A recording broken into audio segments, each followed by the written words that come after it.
प्यासा कौवा। वे गर्मियों का मौसम था।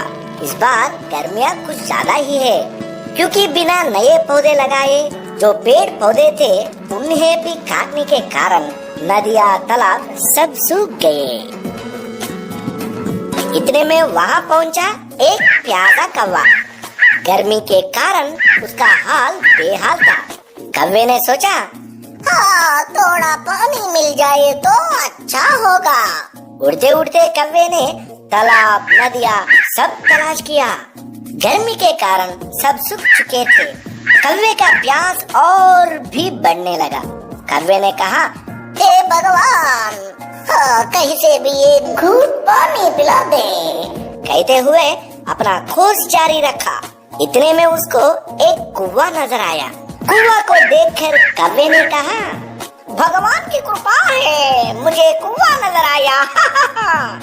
जैसे ही कौवा कुएं में देखा तो कुआं बिना पानी सूखा पड़ा है। हे भगवान, कहते हुए ये कौवा वहाँ से उड़ गया।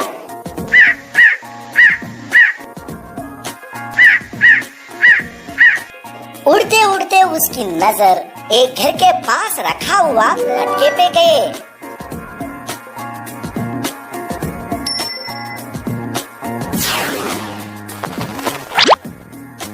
जैसे ही उसने मटके के अंदर देखा, बहुत निराश हुआ और कहा है, हे भगवान, पानी तो दिया लेकिन इतना कम कि मैं नहीं पी सकता हूँ, क्योंकि पानी बहुत नीचे है। वे बहुत निराश हुआ। बहुत पुरानी बात है। एक विशाल जंगल में बहुत से पशु पक्षी रहा करते थे। उनके बीच एक रंगीला नाम का बड़ा ही नेक हिरण भी रहता था। वो बहुत ही मेहनती, मिलनसार और परोपकारी था। वो अपने मन, कर्म और वचन से सबका ख्याल रखता था। किसी का स्वास्थ्य खराब होने पर वो हालचाल लेने के साथ साथ उसके उपचार की भी व्यवस्था करता था। वो जहाँ रहता था वहाँ अपने मेहनत से चारों तरफ हरियाली फैलाए रहता था। एक बार रंगीला स्वयं बीमार पड़ गया। उसे ऐसा बुखार चढ़ा कि उतरने का नाम ही नहीं ले रहा था। उसने स्वयं कुछ जड़ी बूटियाँ खाईं, लेकिन कोई लाभ नहीं हुआ। उसकी बीमारी की खबर जंगल में फैल चुकी थी, लेकिन उसे देखने के लिए कोई नहीं आया। तब उसका मन अधिक मुरझा गया। उससे उठा नहीं जा रहा था। फिर भी वो उठकर कुछ आगे आया और उसने देखा 2 हिरण उसके इलाके में आ गए थे। वो बड़ी बड़ी हरी हरी घास खा रहे थे।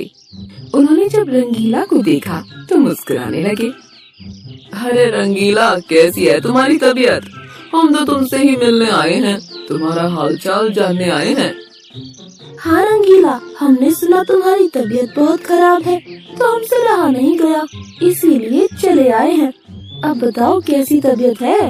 तबीयत में कुछ फर्क नहीं आया है, अब कोई दूसरी दवा लेनी पड़ेगी। हाँ, अच्छी दवा लेना, अपना ख्याल रखना। तुम आराम करो, हम चलते हैं। रंगीला मुड़कर अपने अड्डे की तरफ चला और इधर ये दोनों हिरण फिर से रंगीला के इलाके की हरी हरी घास खाने लगे।